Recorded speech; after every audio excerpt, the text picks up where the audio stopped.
Il ne faut pas avoir peur. Bonsoir à tous, vous êtes sur Géopolitique Profonde, la chaîne qui est là pour remplacer les médias subventionnés. Alors aujourd'hui, on veut avoir l'avis des militaires sur cette séquence législative. Qu'est-ce qui va se passer? Qui va gagner? Alors bon, ça... On ne sait pas, on n'a pas une boule de cristal, mais qu'est-ce qui va se passer malgré quelques partis qui puissent gagner? Je reçois aujourd'hui, donc, je suis à ma droite, capitaine Fabre Bernadac et Gérard Hardy. Bon, vous êtes quand même ancien militaire. Oui. Je peux quand même donner un grade ou pas? Oui, moi j'ai fait une carrière de sous-officier, si ça vous va. C'était quoi, lieutenant? Non, une carrière de sous-officier, ça va de sergent à major. Ah, major. Lieutenant, c'est au-dessus ou... C'est au-dessus, c'est juste au-dessus. C'est le juste premier grade quand même que tu connaisses un minimum, là. Hein. Franchement, ouais, je suis pas très bon, là, aujourd'hui. J'ai fait carrière dans les troupes de marine et des unités parachutistes. Bon, capitaine Fabre Bernadac, vous êtes président de Place d'Armes, qu'on connaît tous. Tiens, on va revenir à la genèse de cette lettre qui a fait justement frémir l'État, hein, parce que, rappelons-nous, hein, cette lettre est sortie, je crois, il y a 3 ans. 3 ans, un peu plus de 3 ans. Déjà 3 ans, c'est quand même pas rien. Et on a parlé, M. Mélenchon a parlé de séditieux, de putsch des généraux. Tiens, faisons un peu la genèse de cette lettre. Pourquoi cette lettre, déjà? Et qu'est-ce qu'elle disait aussi? Cette lettre, en fin de compte, je venais d'écrire un livre. Et j'avais dans l'idée de résumer un petit peu ce livre, et puis parce que je voyais monter les périls, en expliquant que si on continuait tel que c'était parti, eh bien nous allions terminer vers une guerre civile. Et l'idée, c'était d'adresser cette lettre, au départ, aux militaires, parce que je pense que quand on parle de guerre, même guerre civile, c'est d'abord les militaires qui sont... Et puis je pense que les militaires sont totalement au courant de ce qui se passe. Ils sont peut-être plus au courant parce qu'ils ont une vision déconnectée de la réalité politique, des partis politiques. Et donc c'est ça qui est intéressant. Et ils ont aussi une logique tactique. Et ça me paraissait intéressant. Donc j'ai fait cette lettre. Et cette lettre, par chance, et d'ailleurs aussi grâce à Gérard qui est ici, elle a eu un grand succès. Et je vais reprendre les chiffres. Elle a eu à peu près 27 000 militaires, dont 61 généraux, alors de réserve, hein, tout ceci évidemment, qui ont signé cette lettre, puisqu'on a demandé à ce qu'on la signe, et ensuite on est passé dans les civils, parce que les civils nous ont dit, mais pourquoi nous aussi, on ne pourrait pas avoir un avis sur cette lettre? Et donc les civils ont eu un avis, on a créé une structure spécifique pour eux, et il y a plus de 100 000 civils qui ont répondu de la même manière. Et le dernier point auquel je tiens, c'est qu'on a eu tellement de succès qu'il y a eu un sondage qui a été fait sur la lettre, et que ce sondage a donné 58% des Français qui adoubaient la lettre, et ça pour nous c'était considérable. Hein. Aujourd'hui, je peux dire que j'ai 3 fois le chiffre de M. Macron de ce qu'il représente en France. Hein. Il représente à peine 20% des Français, quoi. Mais tiens, cher Gérard Hardy, pour revenir à cette lettre, déjà avant, vous sentiez que il fallait écrire, il fallait que les militaires, malgré tout, disent quelque chose? Alors en fait, juste avant que Jean-Pierre ne publie cette lettre, moi j'avais déjà fondé une structure au sein de laquelle on avait pas mal d'anciens militaires, et notamment pas mal d'anciens généraux. Et c'est vrai que ça, au moment où c'est arrivé, ça correspondait à une attente, vraiment. Les gens on aura l'occasion d'en reparler un peu plus tard, on entend évidemment tous les corps de l'État, de la société s'exprimer sur l'actualité, les militaires jamais. Et je me souviens d'un des généraux qui m'avait dit, voilà, j'ai fermé ma gueule toute ma vie, maintenant, si je peux pas l'ouvrir maintenant, ce sera quand? Maintenant que je suis en retraite, voilà. Donc c'est vrai que ça correspondait vraiment à un besoin d'expression de la part des anciens militaires, et puis à une attente du public. Ben justement, comment vous expliquez que les gens attendent justement cette parole militaire? Je pense que c'est simple, c'est qu'ils ne font pas confiance aux politiques. Et si vous ne faites pas confiance aux politiques, les seuls qui ont des valeurs, hein, la loyauté, l'honnêteté, le courage, ce sont les militaires. Du moins, c'est comme ça qu'on les voit. Faut pas oublier quand même que c'est le seul corps où, lorsque vous signez, comme on dit en bas à droite, vous signez aussi pour, s'il le faut, donner votre vie. Et donc ça c'est quelque chose qui touche le civil, parce qu'il se dit, eux, ils vont jusqu'au bout. Ils sont prêts à aller jusqu'au bout. Si on leur demande d'aller jusqu'au bout, ils iront jusqu'au bout. Donc ça nous rehausse. Et c'est pour ça que c'est certain que l'histoire de France, elle est faite de coups d'État, elle est faite de militaires qui sont passés par là, hein, depuis Napoléon. Et donc, c'est sûr que quand tout va mal, on va vers le père.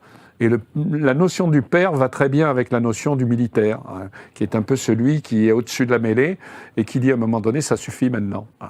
Alors, dans le détail, qu'est-ce qu'elle disait, cette lettre, déjà ? En fin de compte, cette lettre, elle parlait du délitement de la France. Elle donnait des exemples de délitement de la France par rapport à la fois au wokisme, par rapport à l'islamisme, et aussi à cause de la haine qu'il y avait eu. Vous vous souvenez, il y avait eu les Gilets jaunes peu de temps avant, et en 10 ans, on en était arrivé à des forces de l'ordre on leur avait demandé de rentrer dans l'art des Gilets jaunes. Et donc, l'idée, c'était de dire, vous voyez tout ça, j'ai pas une boule de cristal, mais tout ça, ça veut dire qu'il va se passer des choses graves un jour, et qu'il faut rétablir. Hein, il faut rétablir un équilibre. Et c'est ce qu'on demandait à l'État. Nous, on n'était pas là pour dire à l'État bienvenue, chouette, il va y avoir une guerre civile. Au contraire, on était là pour leur dire attention, si on ne fait rien, nous allons vers la guerre civile. Mais nous sommes très heureux de voir que le président Macron vient de dire ce qu'on disait il y a 3 ans. Voilà. Vous étiez précurseur, quoi. On était évidemment précurseurs et en la matière, on ne voulait pas trop nous entendre à ce moment-là. On a été, on va dire, non pas ignorés, parce que l'initiative, la démarche n'est évidemment pas passée inaperçue. En revanche, on espérait un retour, une réponse des dirigeants, et la réponse, ça n'a été que du mépris. Voilà. C'est-à-dire mépris, comment ça quand on parlait de charentaise, c'est ça ? Voilà. Bien sûr, des généraux en charentaise, et puis d'une initiative de factieux. Il n'a jamais été question d'être factieux ou d'être ni même pas révolutionnaire. C'était simplement un cri d'alerte. Alors, vous avez utilisé ce terme guerre civile, c'est quand même un terme puissant. Là, aujourd'hui, on est jeudi 4 juillet, on est en direct. Ça veut dire que vous croyez que vraiment on rentre là dans une période de guerre civile ? Alors, moi, je ne suis pas comme le président de la République. Je pense que... voilà la phrase que je vais vous reciter cette phrase parce qu'elle est importante. C'était juste la fin de la lettre. Hein. On le voit, il n'est plus le temps de tergiverser, sinon demain, la guerre civile mettra un terme à ce chaos croissant et les morts dont vous porterez la responsabilité se compteront par milliers. Donc c'était encore une fois une épée de Damoclès. On ne disait pas nous allons rentrer en guerre civile, nous disions attention. Moi je pense, quand je vois le président de la République parler de guerre civile, j'ai l'impression d'une personne qui ne sait pas ce que c'est que la guerre civile. Il dit n'importe quoi. La guerre civile c'est quelque chose de très complexe, qui ne se fait pas, qui n'a pas lieu comme ça brutalement par un signe de tête ou par quelques incidents qui se produisent. Il y a des explosions d'abord à répétition qui se font. Et puis il y a de l'armement qui se fait. Donc si vous voulez, c'est quelque chose qui peut arriver. Oui, ça je le dis. Mais c'est pas quelque chose qui est là pour demain. C'est quelque chose qui est là pour après-demain. Et le président de la République, lui, a voulu le dire, c'est pour demain, de telle manière à pouvoir jouer sur une élection législative. C'est pour ça qu'il l'a fait. C'est quoi son objectif, en fait, de dire que c'est pour demain ? C'est parce qu'il veut faire peur sur le vote Rassemblement National. Allez, disons-le, quoi. C'est ça, il veut faire peur. Il veut faire peur de telle manière à ce que... je crois que toutes ces élections sont bâties sur la peur. D'ailleurs, moi, j'ai fait un texte où je dis aux gens, n'ayez pas peur. Parce que je pense qu'en effet, tout le problème est de faire que les gens aient peur. Et quand les gens ont peur, qu'est-ce qu'ils font ? Eh bien, ils se tournent vers l'autorité naturelle. Enfin, naturelle, elle est plus très naturelle, c'est-à-dire le président de la République, comme espèce de garde-chiourme, de celui chez qui on va derrière les jupes de la mère ou de la grand-mère. Il y a ce phénomène. Il a essayé par tous les moyens de faire que une majorité de gens deviennent une minorité. Le but était de minoriser toute cette population française, ces gens du monde rural, ces gens de la France profonde, ces gens de la France périphérique, de telle manière à ce qu'ils aient peur. Ça, c'est ça qui est grave. D'ailleurs, nous, on essaye, on en parlera certainement tout à l'heure, de réagir à ça en créant des structures, en créant notamment une structure, en voulant créer une structure pour leur dire n'ayez pas peur. L'idée de départ, c'est que nous sommes la France profonde, mais en même temps, nous sommes la majorité silencieuse. Eh bien, nous, on veut que les gens passent de la minorité silencieuse de la majorité silencieuse à la majorité visible.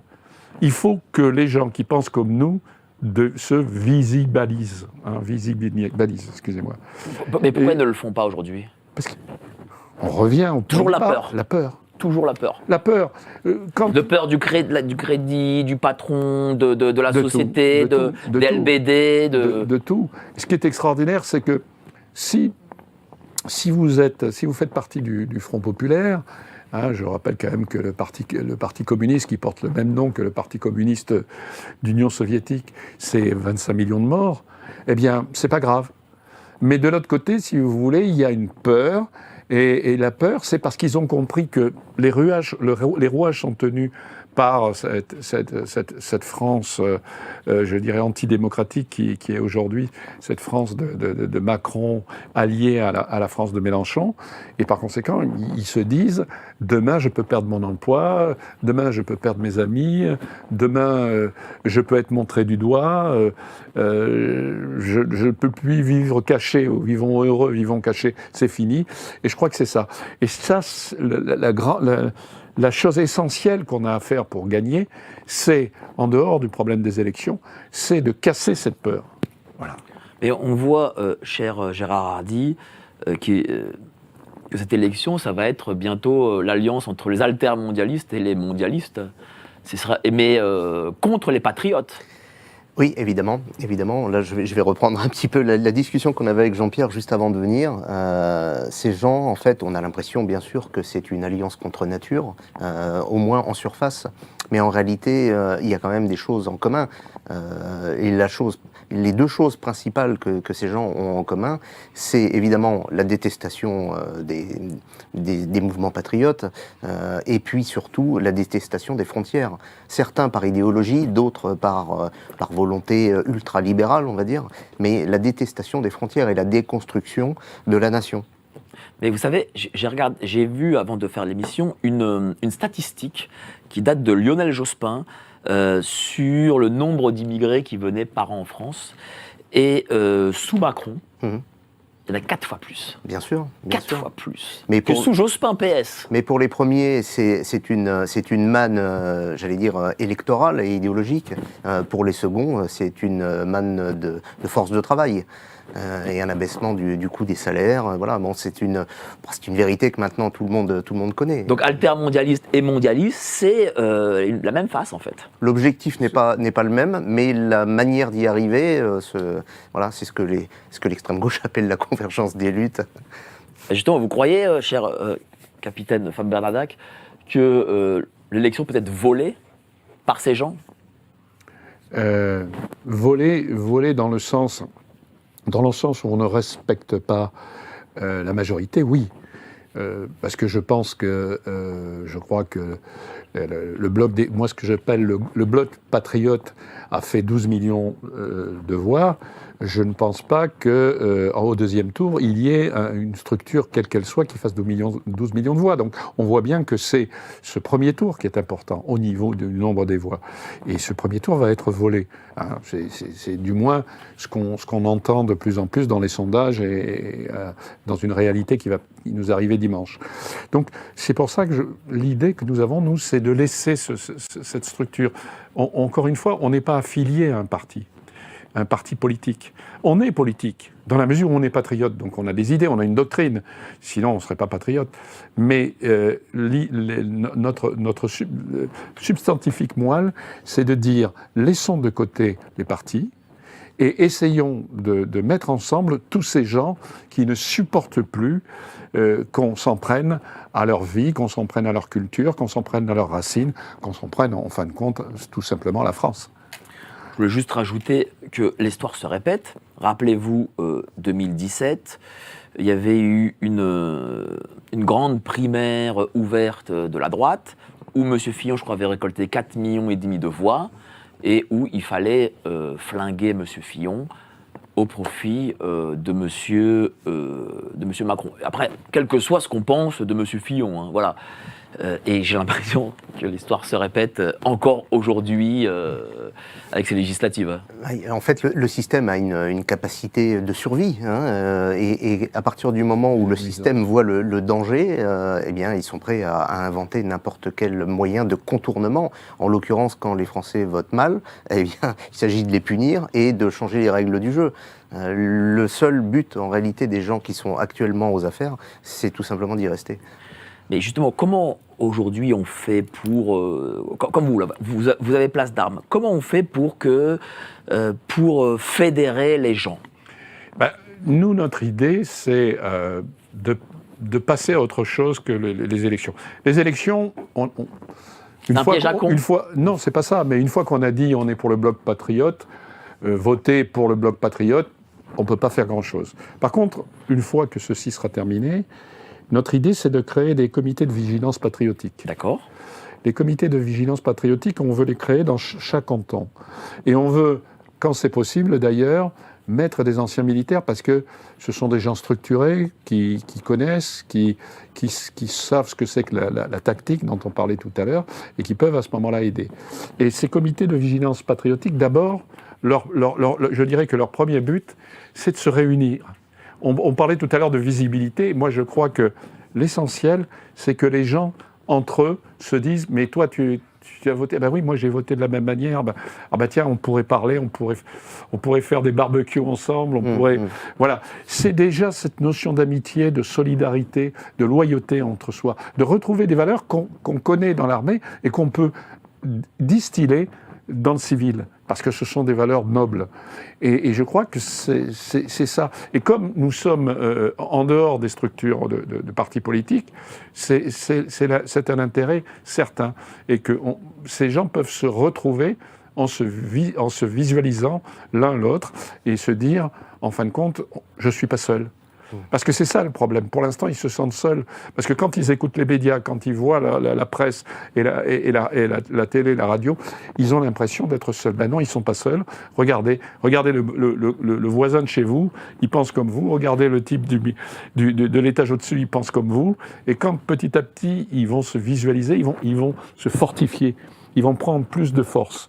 C'est pour ça que c'est le point de départ. Je ne dis pas que c'est que ça qu'on veut, mais c'est le point de départ de ces comités de vigilance patriotique. Mais est-ce qu'on vous laissera faire? Parce que c'est ça le truc. Rappelez-vous, vous deviez faire cette grande manifestation et on vous en a empêché. D'ailleurs, j'étais même là et je me rappelle très bien lorsque vous avez fait votre conférence de presse. Alors la police, alors je ne sais plus quel corps de la police, venait... la Bravem. Voilà, la Bravem venait avec ses mandats, 135 € pour chaque personne qui sortait. On est sur autre chose là, Michael. Effectivement, la manifestation, quelle qu'elle soit, elle est soumise à une déclaration en préfecture et à une approbation, à une validation. Elle est acceptée, autorisée ou pas. Oui, mais même quand c'est pas autorisé pour les Traoré, c'est quasiment accepté, quoi. Certains passent au-delà et effectivement, les gens qui sont aux affaires l'autorisent. Donc, on dénote là une certaine complicité, ou complaisance, on va dire, complaisance. Bon, là, en l'occurrence, pour ce que Jean-Pierre évoquait, c'est-à-dire la mise en place de ces comités de vigilance patriotique, donc comme il le disait, qui seront mis en place à partir de lundi matin dans tous les cantons de France. Nous allons initier cette démarche-là. Là, on ne demande rien à personne. Il n'y a pas besoin, pour que des gens puissent se réunir, il n'y a pas besoin d'autorisation encore, jusqu'à maintenant. Voilà. Donc on est sur autre... Oui, jusqu'à maintenant. Jusqu'à maintenant. On est sur autre chose. Jusqu'à ce jeudi. Je voulais rebondir sur cette notion justement de cohésion, hein, de relation. En fait, c'est l'humain qui est au cœur de ce dispositif au départ. Là. Moi, j'ai tendance toujours à dire que le premier acte de résistance, c'est le barbecue. Il faut déjà que les gens se rencontrent, se connaissent, pour avoir confiance les uns les autres et pouvoir organiser des choses derrière. Voilà. Pourquoi ils ne se rencontrent pas? Parce que, alors Jean-Pierre parlait de gens qui se sentaient seuls, et évidemment, les gens ne sont évidemment pas seuls, les patriotes ne sont pas seuls, ils sont isolés souvent, c'est pas la même chose. Être seul et être isolé, c'est pas la même chose. Or, il faut prendre conscience que toute cette population-là, elle a son mot à dire d'abord, et qu'elle pèse quelque chose.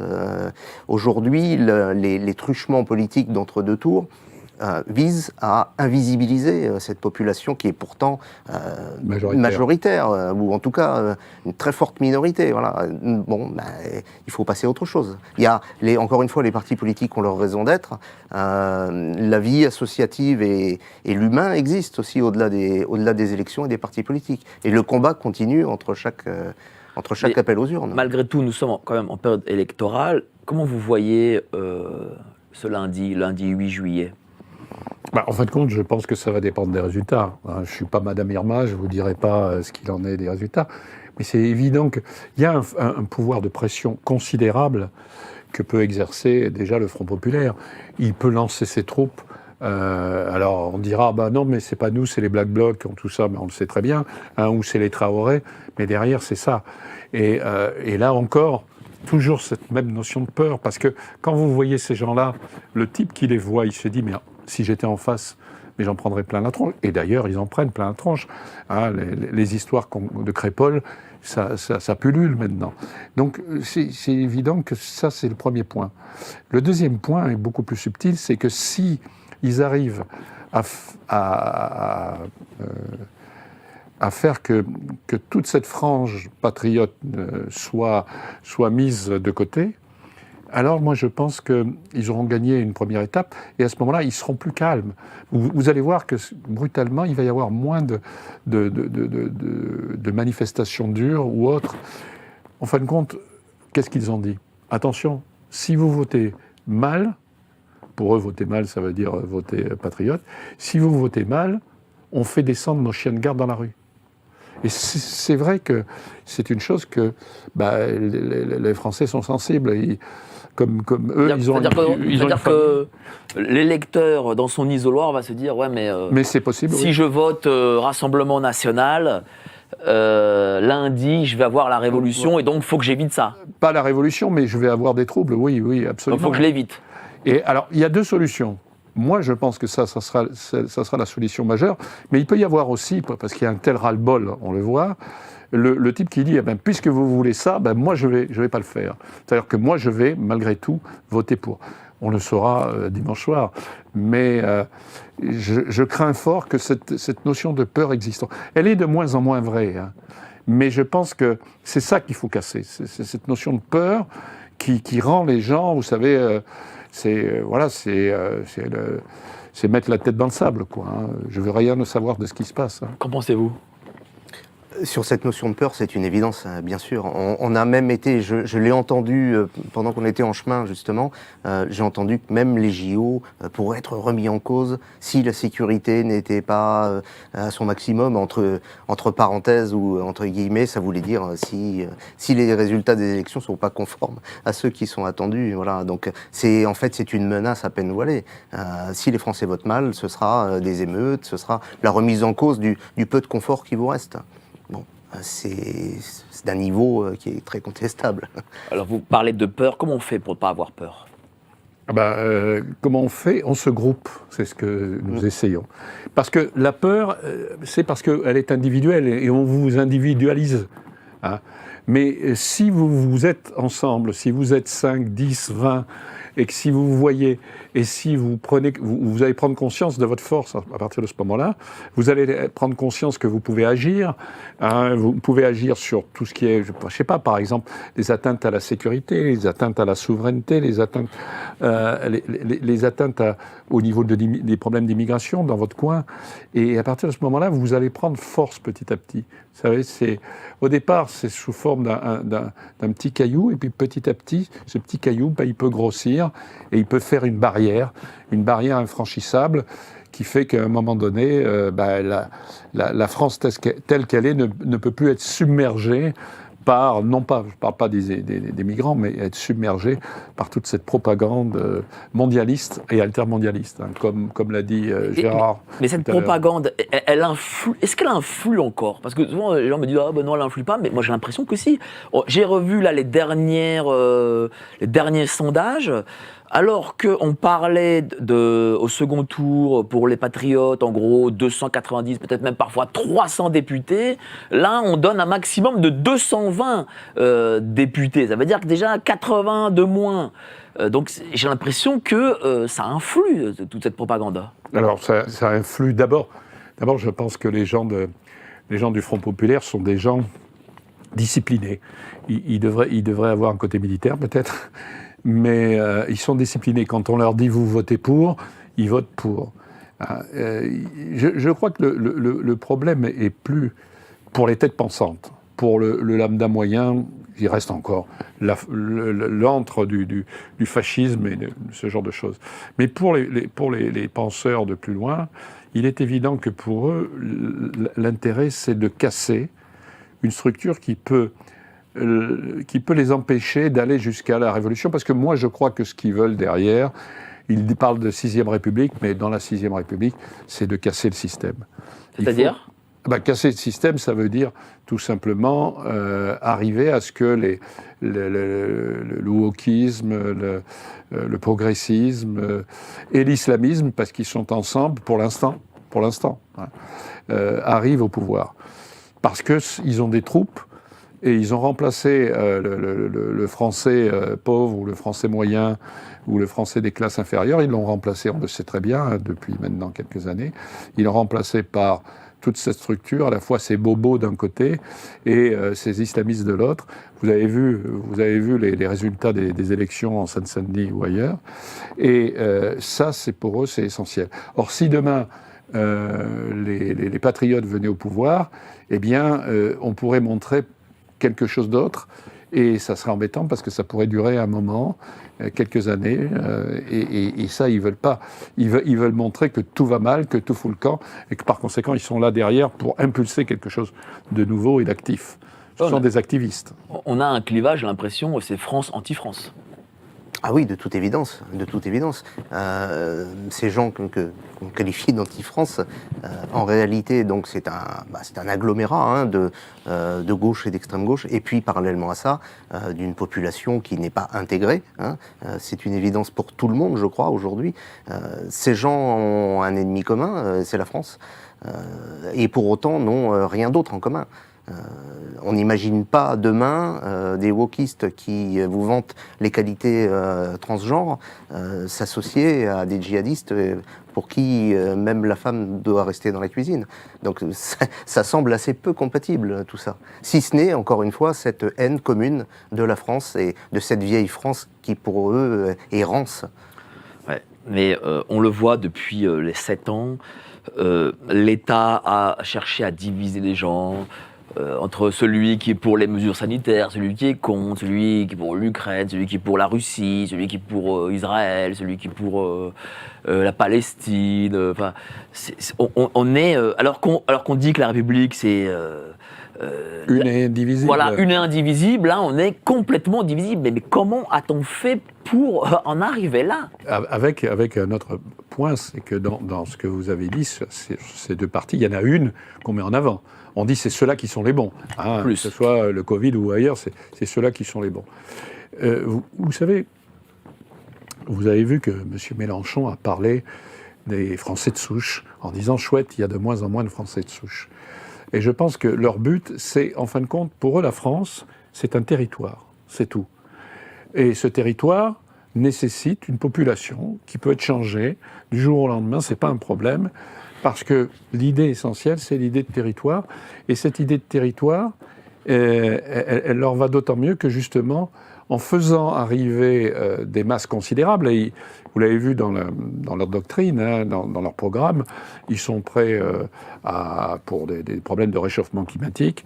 D'ailleurs, je vous ferai remarquer comment tout vous savez, comme les poupées russes, tout se met l'un sur l'autre. Hein. C'est grâce au réchauffement climatique que l'écologie, que l'immigration, que ceci et que cela.